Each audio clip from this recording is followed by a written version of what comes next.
The only thing in the Roman law was that the lictors needed to take him up to the point of death, but not quite kill him. And so Jesus Christ suffered this beating on his back. And when a person had been flogged, it was so deep and so bruising that even some of their internal organs would be exposed in the back. That's why it was so brutal and why so many people died just from that beating. And you know, you think about the cruelty that was heaped on Jesus. All these soldiers punching him in the face all night, the crown of thorns. And the Bible says they didn't just spit on him and mock him. The Bible says they took hunks of his beard and ripped it out, pulled his beard out of his face. You know, I think that it's difficult for us to come to grips with that level of brutality. But to some degree we need to. We need to realize that the cross was no small thing. And this is what the Bible says. This is actually from the prophet Isaiah, but it's Jesus Christ speaking prophetically through the prophet before any of it ever happened. I offered my back to those who beat me, my cheeks to those who pulled out my beard. I did not hide my face from mocking and spitting. The Bible says his appearance was so disfigured beyond that of any man, and his form marred beyond human likeness. And I've preached this message all over the world and all over America, and I've rarely been accused of it, but I have a couple of times had people try to infer that I'm exaggerating, that I'm kind of playing it up a little bit. But there's no possible way that I'm overstating this case, because the Bible says his appearance was marred, was disfigured beyond human likeness. His form marred beyond human appearance. That's in Isaiah 52, verse 14. So to think that we're overplaying the suffering of the cross, I don't think it's possible to see a person disfigured, swollen and bloodied and bruised and pierced and whipped to this point. He was disfigured beyond the appearance of a person.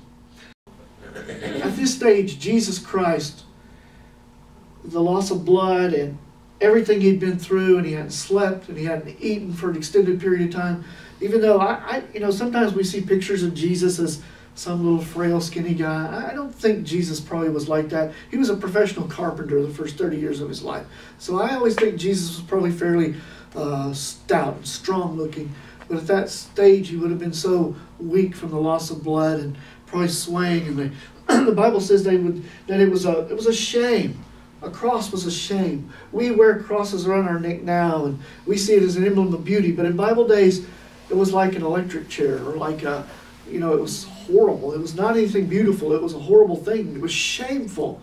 You were a criminal to be crucified. And so, as a part of the shame, they would have to carry their own cross outside of Jerusalem to where they were going to be crucified.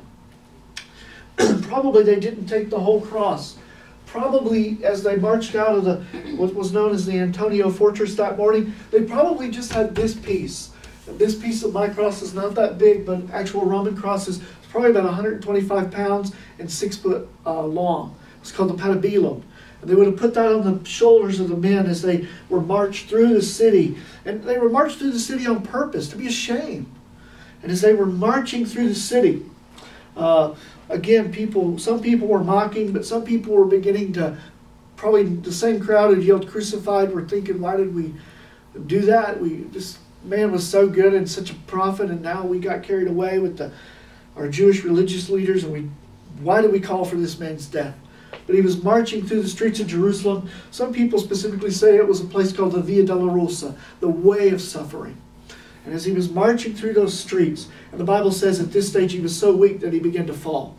And he fell not just once, and these Roman soldiers, they did this every day. And they had no patience for this kind of thing, and they were probably butting him with the spear and said, move along, and they had whips and clubs and trying to move the thing along to get it over with, get their duty done, so they could, get over with this part at the end of their day.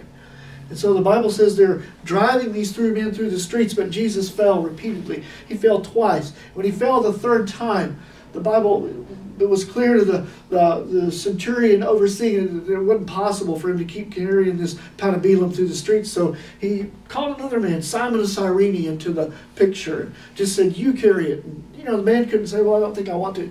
He had to do it. So he took the patibulum on his shoulders. And history tells us his name was Simon Cyrene. He was from Cyrene. He was probably a black man, an African man. And he carried this cross through the street for Jesus.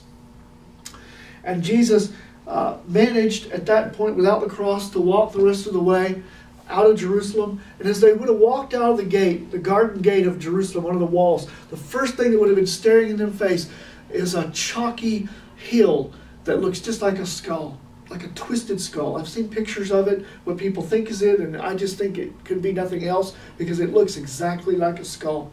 The chalky white rock there outside Jerusalem, it's called Golgotha, the place of the skull. And as they stared into that skull, and then they would have walked up that hill. When they got up that hill, then the Roman soldiers would have had the long pieces of the cross laid out. They would have fitted the patibulum down into it. And then the three men going to be crucified, two criminals, actual real criminals who had broken law and deserved what they were getting, and then Jesus Christ, the righteous Son of God. And they laid out across those crosses.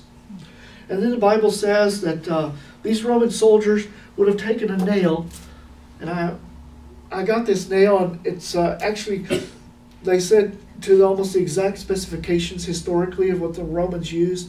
So they would have taken a nail like this, and there's some debate about where they would have settled it, but it probably was not in the palm of his hand because that would just rip through as you were hanging with your weight. But some people, and the word in the Greek, hand, actually would include this whole part of the end of your arm. Most people say it was probably right through here to hook into those, actually between those bones, your two arm bones, and it would have gone right through here.